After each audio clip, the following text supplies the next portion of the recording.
Nuestro ministerio se reúne los domingos de 3 a 5 de la tarde en las facilidades de la iglesia ubicada en el 500 de la Oak Ridge Road en Orlando, Florida.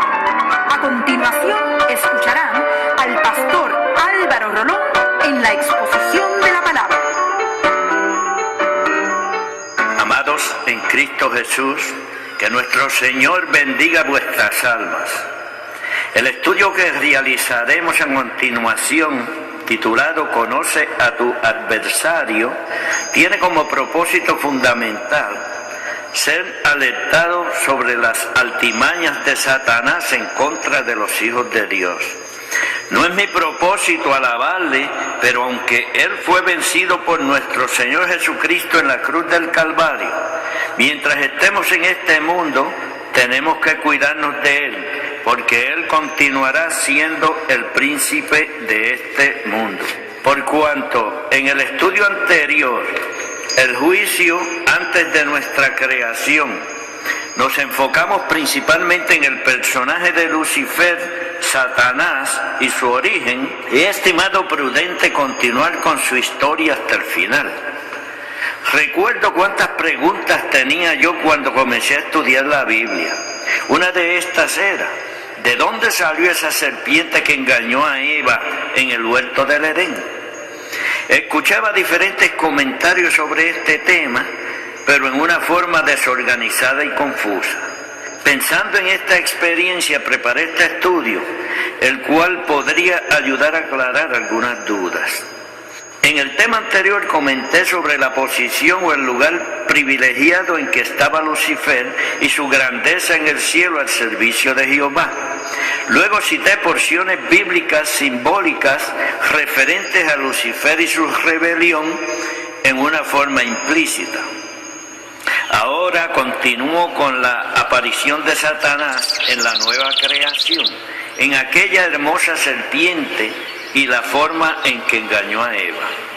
Desde que Satanás y sus demonios fueron lanzados del cielo, solo se han dedicado a engañar y a causar el mayor daño posible a la humanidad. Al pasar el tiempo, luego de haber sido destruida o cubierta, como algunos teólogos opinan, la primera creación, Jehová comienza a realizar o a develar el nuevo principio de la tierra. Crea al hombre, lo pone en el huerto del Edén y de él crea a Eva, su ayuda idónea. Allí en aquel huerto podían disfrutar de todo, excepto del árbol de la ciencia del bien y del mal. El Señor exige de nosotros obediencia. Aunque disfrutemos de las mayores bendiciones y ejerzamos grandes ministerios, siempre habrá un parámetro, algo que debemos obedecer, algo que nos recordará que Él es Dios y nosotros sus siervos. Adán y Eva podían comer de todo árbol que había en el huerto, excepto del árbol de la ciencia del bien y del mal. Por tanto, Génesis capítulo 2, versículo 17b nos dice: porque el día que de él comieres, ciertamente morirás. Luego la serpiente, o sea Satanás, se aparece a Eva y desmiente todo lo dicho por Dios. Génesis capítulo 3, versículo de 4 a 5 señala: entonces la serpiente dijo a la mujer: no moriréis, sino que sabe Dios que el día que comáis de él, serán abiertos vuestros ojos y seréis como Dios, sabiendo el bien y el mal. Algunas personas por ignorancia desestiman la capacidad, habilidad, poder, etcétera de Satanás. Muchas veces estas personas se descuidan y sufren las consecuencias de su ignorancia. Aquí no deseo exaltar ni a Satanás ni a sus demonios, solo deseo alentar al pueblo de Dios. Mientras estás en comunión con Dios, tú tienes poder para protegerte y echar fuera demonios. Por tal razón la Biblia nos dice en Marcos capítulo 16, versículo 17a: y estas señales seguirán a los que creen, en mi nombre echarán fuera demonios. Luego Mateo capítulo 18 nos dice: de cierto os digo que todo lo que atáis en la tierra será atado en el cielo, y todo lo que desatéis en la tierra será desatado en el cielo. En la carta a los Efesios, capítulo 6, versículos 10 al 18, se nos advierte y aconseja estar preparados para los ataques de nuestro enemigo. Aquí se nos recomienda específicamente qué debemos hacer para poder resistir y hacer huir al adversario. La Escritura nos alerta en Efesios 6:11 y dice: vestíos de toda la armadura de Dios para que podáis estar firmes contra las acechanzas del diablo. Y Pedro, en Primera de Pedro, capítulo 5, versículo 8, dice: sed sobrios y velad, porque vuestro adversario el diablo, como león rugiente, anda alrededor buscando a quien devorar. Hermanos, amigos, si Satanás fuera como a veces predican por ahí, un león sin dientes, la palabra no nos alentaría tanto a cuidarnos de él. Por tal razón, Santiago capítulo 4 versículo 7 dice: someteos pues a Dios, resistid al diablo y huirá de vosotros. Creo que estas escrituras son suficientes para entender que aunque nuestro Señor Jesucristo venció al diablo en la cruz del Calvario, mientras nosotros estemos en este mundo, tenemos que cuidarnos de Él y de sus demonios. Aunque no nos guste escucharlo y menos aceptarlo, hay una realidad que es mejor confrontar. Mientras que Satanás no sea lanzado al lago de fuego y azufre, tendremos que vivir alertas contra sus acechanzas, cuidándonos y protegiéndonos. Inmediatamente que Adán y Eva fueron engañados por Satanás, Jehová nuestro Dios nos promete un Redentor, un Salvador. Y pondré enemistad entre ti y la mujer, y entre tu simiente y la simiente suya. Esta te herirá en la cabeza, y tú le herirás en el calcañar, o sea, en el talón. Esto lo encontramos en el capítulo 3 de Génesis y versículo 15. Esta simiente de la mujer que Jehová promete es Jesús, el Cristo de la gloria. La herida en la cabeza será mortal y se realizará en la cruz del Calvario, donde Jesús vence a Satanás. Debemos tener presente que en este mismo versículo Jehová le da poder a Satanás para herir en el calcañar. Esta concesión o permiso a Satanás de parte de Dios surge como resultado de nuestra desobediencia. Y dice: y tú le herirás en el calcañar. El que tenía el imperio de la muerte, el diablo, nos dice que tenía, es pasado, porque cuando aceptamos a Jesucristo como nuestro único y exclusivo Salvador, pasamos de muerte a vida. Aquí nos estamos refiriendo a la segunda muerte, o sea, la muerte espiritual, y en cierto modo también a la física. Cuando los cristianos morimos físicamente, significa que dormimos, porque llegará el día en que seremos resucitados con cuerpos glorificados y viviremos para siempre. Hebreos 2, 14b nos recuerda que nuestro Señor Jesucristo murió en la cruz del Calvario para destruir por medio de la muerte al que tenía el imperio de la muerte. Esto es, al diablo. Satanás posee ciertas concesiones en este mundo. Todo este poder se debe originalmente a la desobediencia de Adán y Eva. Ahora depende de nosotros, los cristianos, permitirle influenciarnos o no. Su poder se manifiesta en los impíos o inconversos y en los cristianos carnales o cuando nos descuidamos. Esto queda expresado en Efesios capítulo 2 versículo 2b, que dice: conforme al príncipe de la potestad del aire, el espíritu que ahora opera en los hijos de desobediencia. Luego, San Juan capítulo 14 versículo 30 nos dice: no hablaré ya mucho con vosotros, porque viene el príncipe de este mundo, y él nada tiene en mí.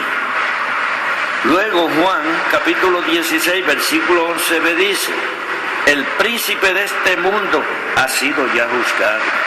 Continúo.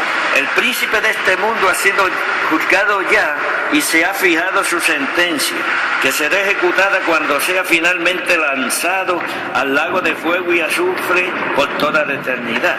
Esta sentencia no se ha cumplido, por tanto todavía tenemos que mantenernos alertas y cuidarnos.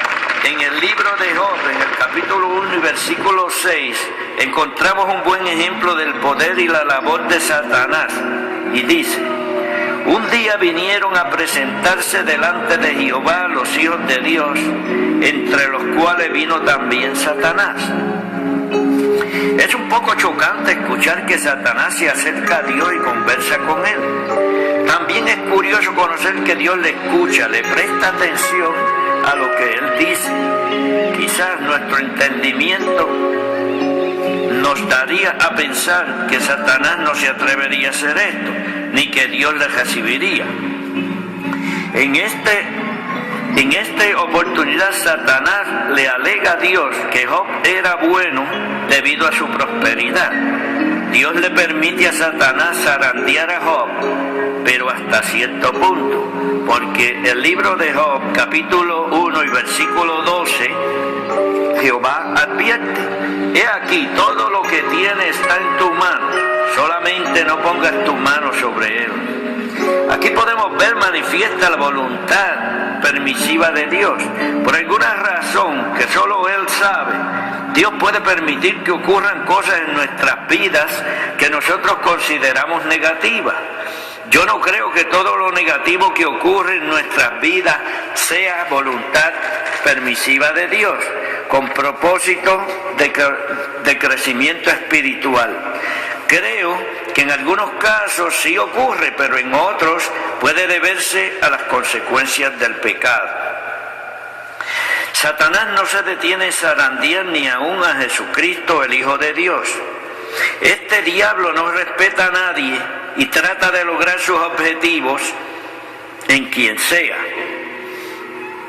Aún en Mateo capítulo 4 versículo 3b al 4, 9b se atrevió a zarandear a Jesucristo, el Hijo de Dios. Si eres hijo de Dios, di que estas piedras se conviertan en pan. Si eres hijo de Dios, échate abajo. Todo esto te daré si postrado me adorares. Hermano, te vuelvo a sugerir que no subestimes la astucia y el poder de Satanás. Aquí en la tentación al Señor encontramos a Satanás citándole la palabra de Dios a Jesús. En Mateo capítulo 4 versículo 6b le dice, a sus ángeles mandará acerca de ti. En el libro de Hebreos, capítulo 1, versículo 4, se describe a Jesús como el Hijo de Dios, recalcando que fue hecho tanto superior a los ángeles. Por tanto, si Jesús era el Hijo de Dios, los ángeles le asistirían en cualquier necesidad. Luego, Satanás continúa citándole el Salmo 91, versículos del 11 al 12. En sus manos te sostendrán para que no tropieces con tu pie en piedra. Todo el tiempo Jesús combatió a Satanás con la palabra de Dios. El Señor nos advierte, no bajar la guardia. Satanás huye y se aparta, pero no para siempre. Por esta razón encontramos en el Evangelio de San Lucas, capítulo 4, versículo 13, que se especifica lo siguiente. Y cuando el diablo hubo acabado toda tentación, se apartó de él por un tiempo, solo por un tiempo. Satanás no desistió en su empeño de poder vencer a Jesús. En varias ocasiones se manifestó en forma indirecta, es decir, a través de religiosos, fariseos, saduceos, etc. En un momento dado, Pedro, aún estando con el Señor, fue usado por el diablo. Esto lo encontramos en Mateo capítulo 16, el versículo 22, que nos dice, entonces Pedro, tomándolo aparte, comenzó a reconvenirle diciendo, Señor, ten compasión de ti, en ninguna manera esto te acontezca. Debemos tener cuidado con las palabras lindas, amables, lisonjeras, etc. Pueden contener un mensaje en contra de la voluntad de Dios. Cristo predijo su muerte y resurrección, y Satanás a través de Pedro le pidió que no lo hiciera. Nuestro Señor todo lo sabe. En Mateo capítulo 16, versículo 23b, le dice: quítate delante de mí, Satanás. La primera vez que leí esta porción bíblica, como que me chocó la forma en que Jesús respondió al aparente amor de Pedro. Cualquier otra persona que no hubiese sido Jesús no hubiese podido reconocer la presencia de Satanás en aquella hermosa expresión de amor. En el Evangelio de San Lucas, Jesús le dice a Pedro que Satanás lo ha pedido para zarandearlo como a trigo. Es difícil para nosotros como humanos entender cómo es posible que Satanás haga una petición a Dios y que se le conceda. Jesús no dice que rogó para que esto no aconteciera, sino para que la fe de Pedro no le faltara. Esta escritura la encontramos en San Lucas capítulo 22 versículo 31b, y dice: Satanás os ha pedido para zarandearos como a trigo, pero yo he rogado por ti que tu fe no falte. Debido a su ruego, Jesús sabía que al final Pedro vencería.